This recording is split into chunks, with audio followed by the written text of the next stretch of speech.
Please, what is that? Don't tell me. It's all in the Reflexes.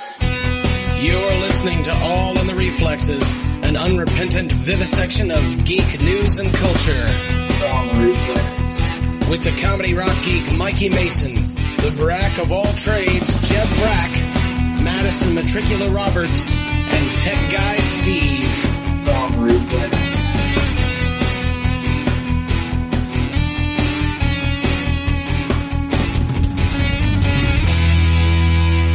I know, there's a problem with your face. Hello and welcome to All in the Reflexes. I'm Jeb Brack. And this is Tech Guy Steve. And Mikey and Madison are on assignment this week, and so we won't be hearing from them. It's just going to be the two of us. But we have a lot of stuff to get to, so we will try and keep you as entertained as possible, as you have grown accustomed to on All in the Reflexes. So for me, personally, I am going to be going out to Portland, Oregon at the beginning of August for the Willamette Writers Conference with friend of the podcast and my co-author, Jason Brick. We're going to hang out there for a while, and then I'm actually going to take a week with my family and vacation in the Pacific Northwest. So, yeah. So I'm like really Washington looking State forward to that. or Oregon or something? It'll be the Oregon coast. Okay. We're going to drive up and down the coast. We'll probably get into Washington at some point. I don't know if I've never been there before. Have you? Yeah, I lived out there in Boise for many years, and we did take a couple of trips through Washington and Oregon. Beautiful, beautiful place. It's weird. None of the vacation houses have air conditioning. And we're looking at that and going, oh, man, are we going to be able to? And then we looked at the weather in Portland. The same week that it was 95 degrees here, the high in Portland was going to be 55 degrees. And so I don't think that air conditioning is going to be the most necessary thing. No, I think you'd be all set. What's going on with you, Steve? Not a ton. It's a lot of work to do. But I've been finding these series in that subreddit called HFY. Remember that sense? Humanity F yeah. Oh, right. It's mostly kind of a military sci-fi with a pro-human bent. Whatever. But some of the authors are surprisingly good, and some of the best stories are told in serial. So the chapter 1 through chapter 40 or something. As the guy writes, he writes the next chapter. So, every couple days or once a week you get an update. And the two I really like right now is called An Army of Ghosts. It's on its third chapter. And the other one, which is fantastic writing in my opinion, is called Barbarians. And it's on like the 37th chapter. But these aren't like book chapters. They're I don't know how to describe it. It takes me like 5 to 7 minutes. Installments, yeah. Yeah, it's like you could read it in 7 minutes. I don't think it's a full chapter. Sure. But both of these happen to be very, very well written with interesting characterizations, interesting plots. So kind of like a little guilty pleasure that when I have minutes between something else, I can whip out my phone and see if one of my series has been updated. Going back to the old school of exactly reading and writing. Yeah, but isn't there? So that's how Dickens wrote. Christmas Carol. It was published as a series of. Well, in fact, that's how he wrote most of his novels, was as serializations, that you would get subscribed to the magazine Collier's or whatever, and they would publish his work a chapter at a time. And you had to have that magazine coming to find out how it finished. I just wonder about people who missed an issue. Exactly. Because unlike now, you can't just go back and have the nice archive of everything online. That's right. That's exactly right. So you got to keep that stack of magazines right by the bathroom so that you can read the whole thing later. Well, awesome. Let's get to some news. And now for some more bad news. Ready? In Memoriam this week, just recently, in fact today as of this recording, Adrian Cronauer died at age 79. I don't know if you remember, Steve, but Robin Williams played Adrian Cronauer in Good Morning Vietnam. And although he was not quite like that in real life, he did host the morning radio show Dawn Busters on Armed Forces Radio from 1966 to 1967, and Good Morning Vietnam was his trademark line. Huh. And so he wrote a movie or a screenplay about his life, and then, Robin Williams came in and it totally changed, and he became Robin Williams instead. But so that's an interesting little factual tidbit. And we've been off the mics for a while. We missed the death of Steve Ditko. He was the Marvel Comics illustrator who co-created Spider-Man and Doctor Strange and villains like Dr. Octopus and the Green Goblin. And I think it's safe to say that he influenced countless legions of artists to draw in his style, comics fans of all kinds.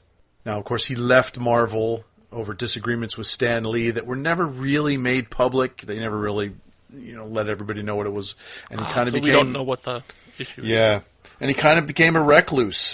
He was known as the J.D. Salinger of comics. That's kind of cool. Yeah, I remember having a video cassette that was like the Masters of Comic Book Art, and it was supposed to be interviews with like 8 or 10 comic book artists. And they mentioned Steve Ditko, but did not have an interview with him. They had an essay about him instead because he was not on. He did not agree to be interviewed for that. Got it. But his artwork, if I'm not mistaken, there's probably a lot of original Ditko artwork selling at Comic-Con this weekend. Yeah, for a lot of money. For a lot of money. So that's in memoriam this week. What have we got in some other news? The Jawbone fitness trackers are being removed from online shops. And the only reason why I included it is because this is something we've talked about before. The physical product that you buy has a cloud component. So in this case, it's like a Fitbit or some of the other, Apple Fitness or whatever. It tracks steps and, calories burned and a whole host of metrics. But it uploads this via like a wireless connection to your phone to servers that are managed somewhere in the cloud. The company who produced this went out of business. They shut down the servers, but stores were still selling them, and people began complaining that they're literally worthless the moment they're bought. Because there's nothing for them to talk to. The cloud services that aggregated the data and let you log in to see the metrics and your sleeping patterns and how many steps you've walked aren't available. And so there's been huge outlash against the retailers. The retailers have had to pull them from the stores, give refunds, because it's, it's immoral to sell stuff that, again, is broken on sale. Like, it cannot do the thing you want. That's right. Doesn't do as advertised. Yeah. Now, we've talked about other stuff. We talked about heating, like the smart thermostats. The same thing. Like Google bought the company, then shut it down. And so the thermostat works in your house, but none of the smart features work because there's nothing in the cloud to talk to. Yeah, the servers have been turned off. Yeah. And I expect to see this issue over and over again. Things that you think are really straightforward are going to have this cloud component, and the companies don't seem to be willing to do open source and say, okay, make your own, or let somebody else come along like a hobbyist and build a server to, they don't want to do that. So they instead just shut it down. And that's, and running stuff in the cloud costs money. It costs money on an ongoing basis. And so that's not like a amortized cost or whatever. It's an ongoing expense. And so if you can't make it profitable, then you got to shut it down. And that means it retroactively makes devices already sold worthless. Is this part of the problem with bleeding edge technology? I mean, that there are components to it that you just have no control over. Yes. And I'm really questioning, like, it's getting everywhere. So I have a coworker who bought a new Ford. I want to say it's a Mustang, and it's got this cloud component. Like, he can start his car with an app. And his phone doesn't talk to the car. The phone talks to the Ford Motor Company cloud services, which then sends a signal down to the car. Like, it depends on them having the service available. Right. And I have to ask the question, like, but people can theoretically keep their cars 25 years, 30 years. Uh-huh. I'm not saying this one will be kept 30 years, but it's possible. There are still people driving around. The original version of Mustang is still on the road. Sure. And so his Ford Motor Company can maintain this set of cloud services indefinitely for the next 3 decades. And I'm like, I find that hard to believe, Yeah. Well, I mean, these days, manufacturers are generally not making stuff to be to last that long. They have planned obsolescence built into these things, and especially when the state of the art of cloud technology and computer technology is changing almost on a weekly basis. I think that if that's what you're counting on, you're in real trouble. It is not going to be around, or it's going to change formats. It's like buying everything on DVD and counting on that to be the only way that the to final play. format. Yeah, exactly. I mean, we all thought we were going to be buying VHS tapes forever. Nope, that's gone. And but it doesn't disappear as quickly. Right. VHS and DVD, you can still buy machines to use those formats. It's getting harder and harder with VHS, but you can do it. But all you got to do is shut down the servers, and the things that rely on those servers, they're screwed. Yeah, they just become whatever, broken. Or just localized pieces of technology. Right. That again, like the thermostat. The thermostat can still manage the temperature in your house if you get up off the couch, walk over there, and adjust it. Right. But every other feature that you were counting on doesn't work. You bought a $250, dial. Yeah, that's right. Oh, man. Well, speaking of spending a lot of money for things that are changing awfully quickly, that Comcast has been attempting to purchase 21st Century Fox's media assets. Mm-hmm. Well, they have dropped their bid. They are going to concentrate on buying UK's TV group Sky. So they want that instead. That means that 21st Century is now wide open. So Disney could wind up buying their assets, including the X-Men. Right. And so this means that the X-Men may be able to join the Marvel Cinematic Universe officially at long last. And as my friend Francesco Marsuliano pointed out, they can join it just in time to be 4 piles of dust. Yes, the Snapocalypse. Yeah, that's right. Yeah. So what's interesting is this from a comic storyline. Marvel Comics had to scale back on their mutants because they all belong to Fox. And it's weird that the comics are beholden now to the movie companies, but that's the way it's working. And so they had events in the comics that killed off almost all mutant characters. And then they tried to hoist the Inhumans, which are very, very different than mutants, but as the new type of mutant. Right. And they've been doing this TV series, comic series, etc. Inhumans became a huge part of the Agents of S.H.I.E.L.D., on Netflix. Or I'm sorry, on whatever that is, ABC or whatever. And if they get it back, are they going to undo all that? Are suddenly mutants going to come back? Someone's going to unsnap his fingers and resurrect all these dead mutants? Undo the snapture. Yeah. I mean, because they also ditched Fantastic Four because whoever Sony, I believe, owned them. Again, just the movie rights. But they were part of the deal. Anything you put in the comic books in a Fantastic Four comic book then becomes available to the company. So if you were to create a new character to appear in the Fantastic Four, Sony could then use that new character. Right. And even if you don't do that, your comic books become a de facto advertisement for some other company's product. So they canceled the book. This happened a couple years ago. So their very first and longest running series, Fantastic Four, has been canceled. But they didn't kill them. They just canceled the book. Right. But the X-Men and the mutants, they went out of their way to kill. 98% of all mutants are dead. As we saw in Old Man Logan or in Logan the movie. Yeah. Yep. Dead. Yep. So thinking about things that we can't really understand. There's this cool real-life mystery. It's a 2,000-year-old papyrus, and they couldn't read it because it seemed to be mirrored. So that the writing is backwards, and it seemed to be in some kind of code, and it was too delicate to kind of pry apart. And so, anyways, they finally decoded it by using a series of X-rays and infrared light, and figuring out the encoding. And it's a treatise on feminine sex, specifically this now debunked, not real condition called historical apnea, which is the idea that women become hysterical and act crazy when they are starved for sexual intercourse.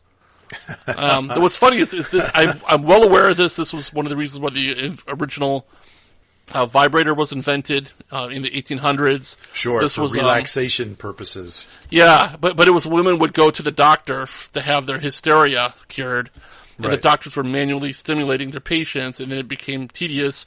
So they were, manufacturers were selling devices to help the doctors. Whatever, there's a whole thing.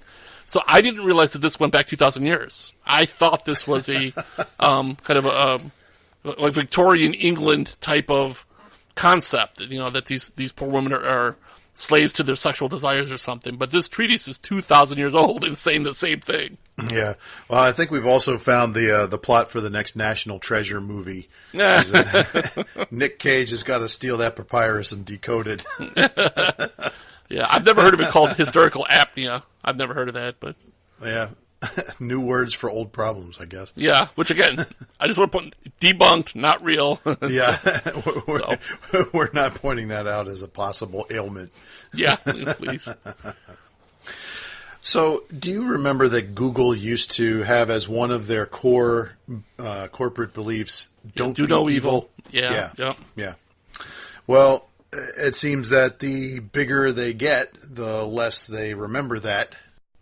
The EU has hit Google with a $5 billion, that's 4.3 billion euro, fine for essentially monopolizing their dominant position in the search industry, the search engine industry, specifically through Android operating systems. They are charged with having that they forced every Android phone to have the default Google apps installed. That you couldn't which have includes other the search app, among others, right? Exactly right. And so they are trying to correct that, bring in some other ones like Amazon Fire and whatever else might be in there. But I don't know. The irony is this exact thing happened to Microsoft, and it was over almost the same issue. Microsoft bundled their browser, which was Internet Explorer, with Windows, and the other browsers, which were, I don't know, it's hard for people to remember this far back, but you used to have to buy and install a browser. Right. And so the biggest one at the time was Netscape, and then there were some others, Mosaic and whatever, there are others, but because everybody had Windows and it came with Internet Explorer, you didn't have to install anything.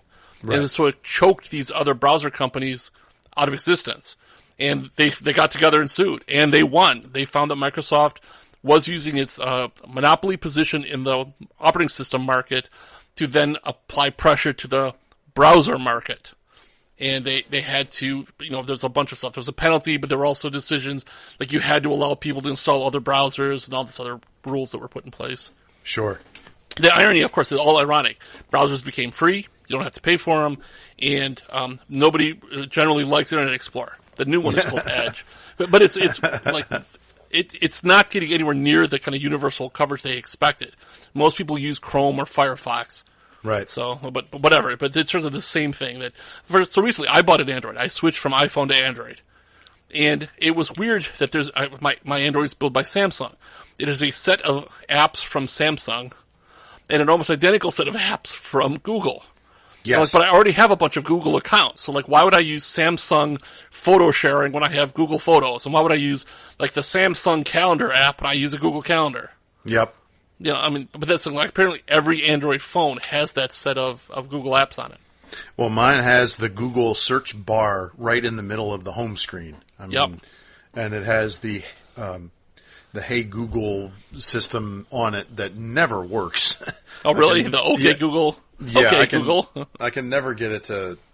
And if it does listen to me, it just takes me to the search bar, and then I have to type stuff in anyway. Oh, that's hilarious.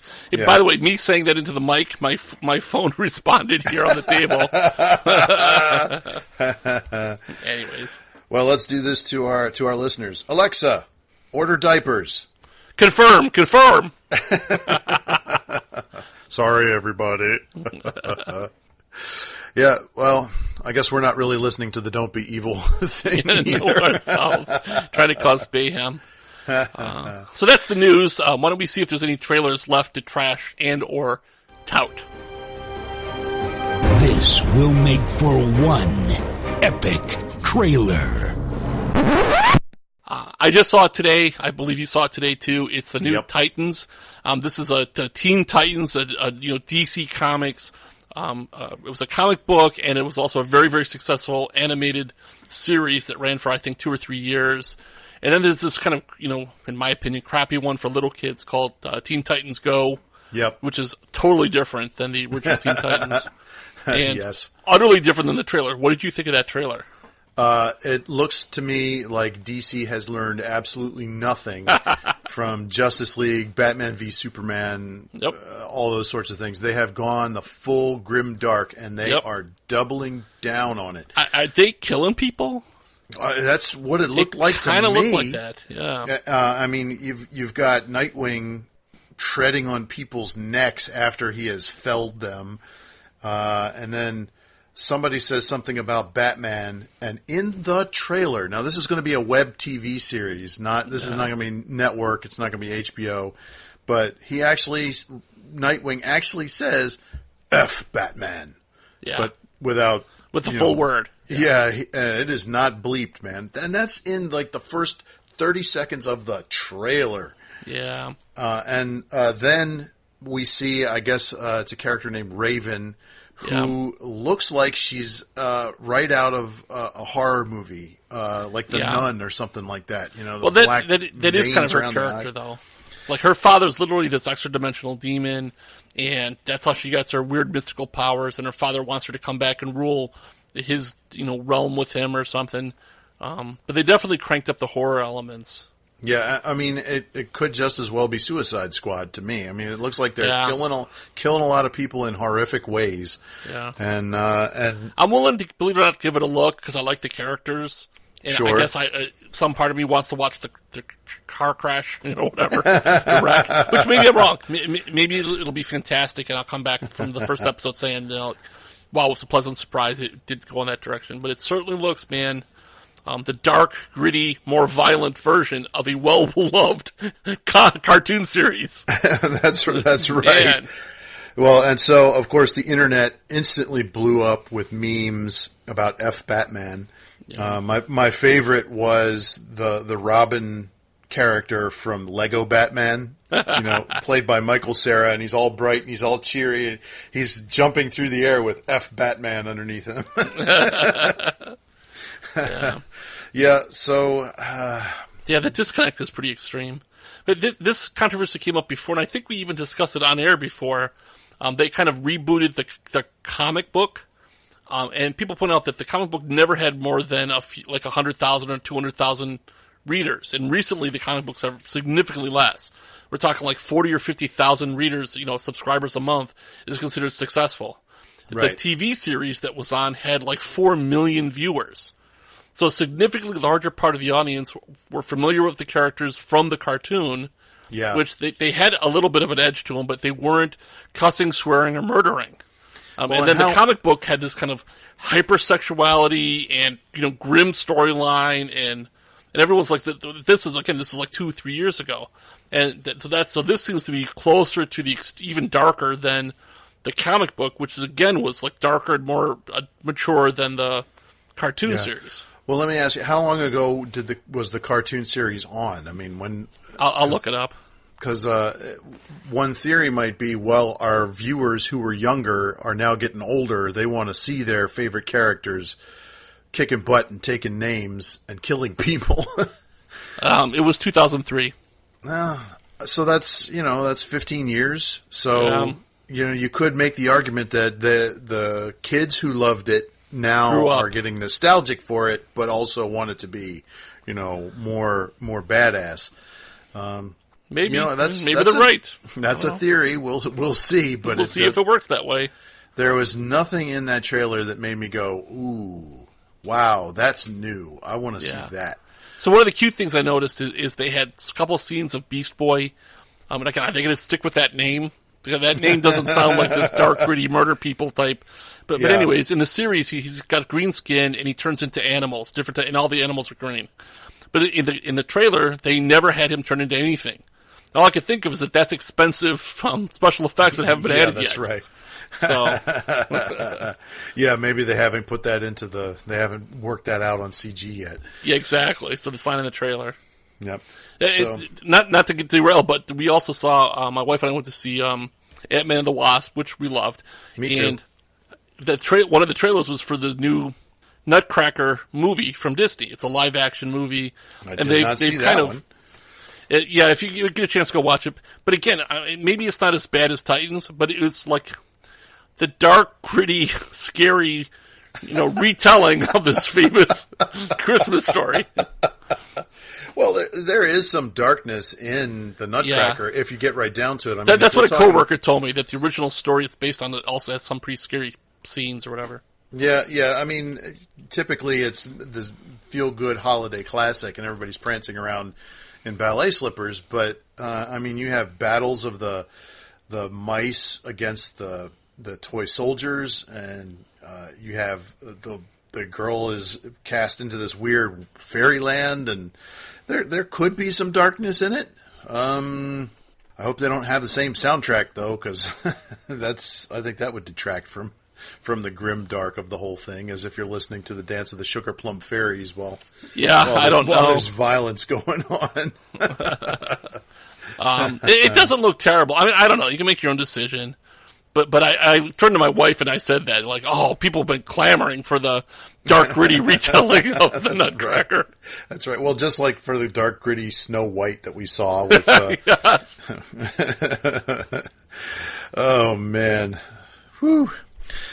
So, let me tell you, I have seen a lot of movies currently thanks to my Movie Pass, so it's been getting harder and harder to do an overdue review, but I have one. This is your review? Well, you're late. Well, a few weeks ago, I think Mikey put up on his Facebook page that he was watching the 2008 crime comedy thriller In Bruges. Have you seen this one? I have, and I've actually been to Bruges. Oh, no kidding! Yeah, and how much of it? I mean, is that medieval setting? It's real. So I back when I used to work at EDS, we used a specialized software.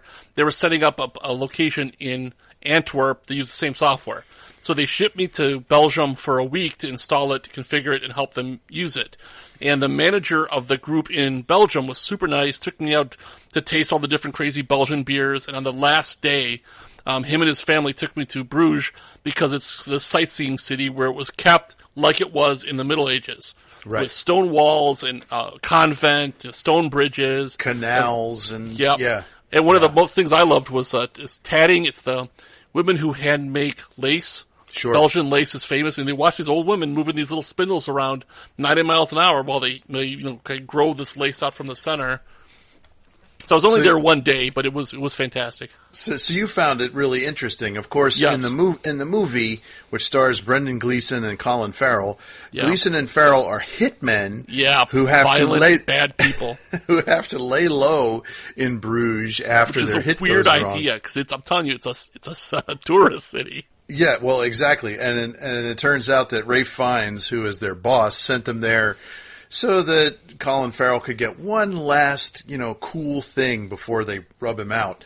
Yeah. And but Colin Farrell's character hates the place. He's so bored. Yes. It's like, why are we even here? Yeah.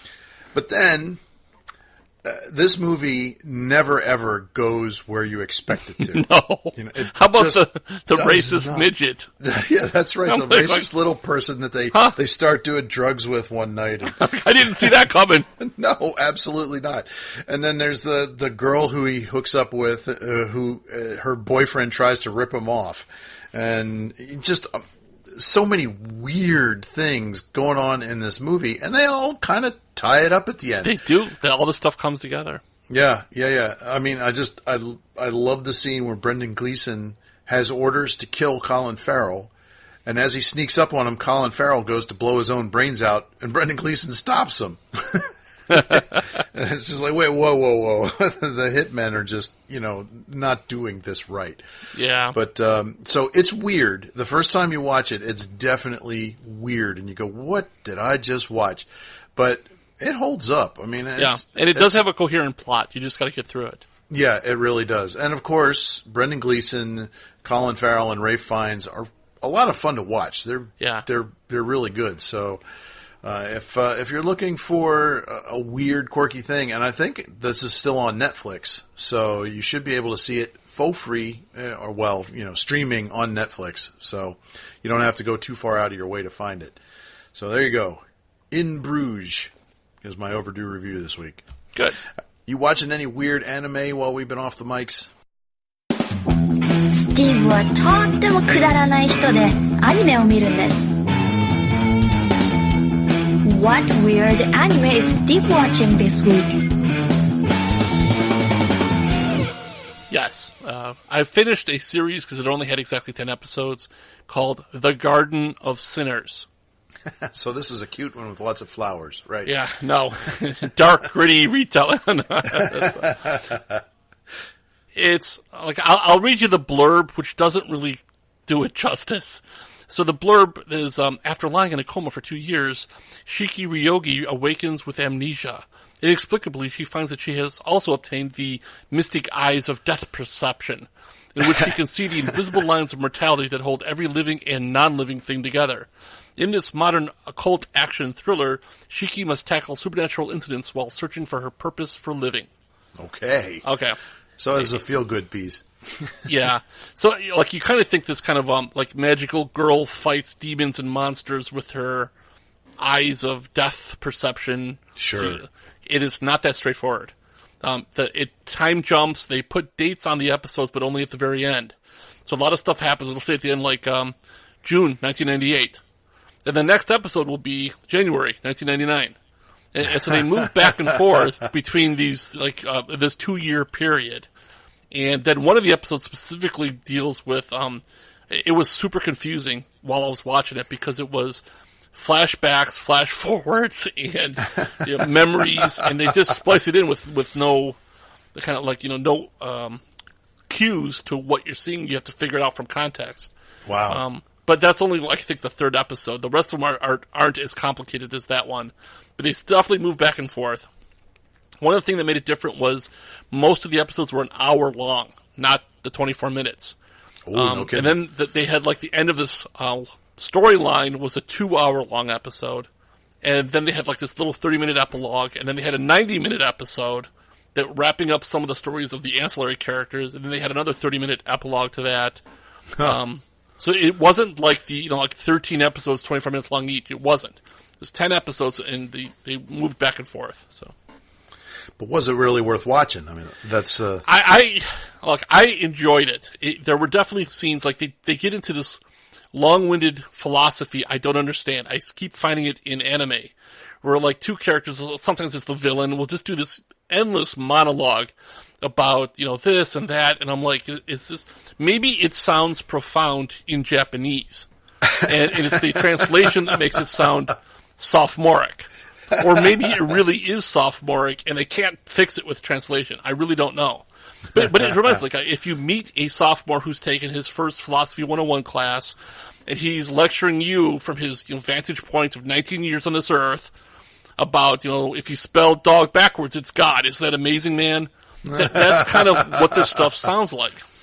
I'll give you one taste of it. It's part of this reveal in like the 5th episode or something. She was supposed to be a miscarriage, and her family line, which are these great, powerful, wealthy people, have a way, which is never revealed in the series, to like rescue the fetus, even if it was supposed to be miscarriage. Okay, so she was born anyways, and she's healthy. And then they have this mystical concept of an origin. Like your soul's been reincarnated over and over and over again, which means at some point was its first. Was the very first thing your soul ever instantiated in.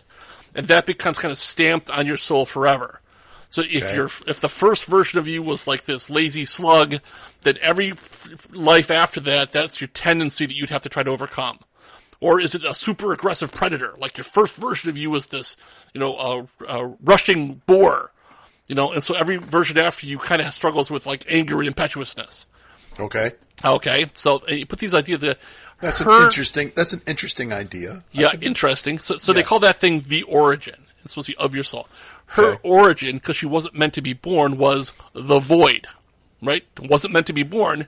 This is the first instantiation, and her origin is nothing, the void.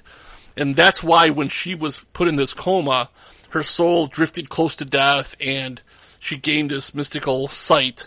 And I'm just like that's 22 minutes I'm never going to get back. That's what I'm saying. Like, they go on and on and on and on and on.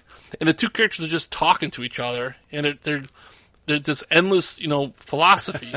and part of me, let's say the skeptical part of me says, is it because it's easier to animate one person being lectured for 20 minutes than to animate these crazy action scenes where people are jumping off walls and slicing through, metal with their swords and stuff?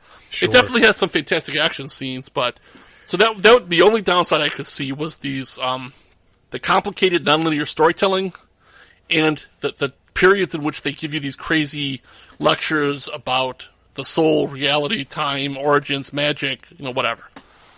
But overall, I like the characters. I love the concepts. I loved what they did with it and how they tied it all together. It was really good.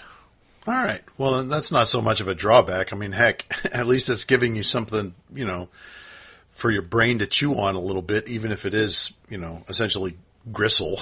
Yeah, that's right. Cool. So, The Garden of Sinners. Check it out. Well, that brings us to the end of our episode for this week. We are about to step on over to There's a Problem with Your Face. If you would like to join us there, we'll talk some more about some of these things, and also we'll chew on some meatier topics as well. No gristle, I promise. Steve, how do they find us? AITRpodcast.com. There's links to all the media that we mentioned, and of course links are to social media, which would include Twitter, Facebook, and Patreon, where for as little as $1 a month, you get twice the content. Excellent. So we hope to see you over there, and until next week, I'm Jeb Brack. And this is Tech Guy Steve. And we'll see you next time.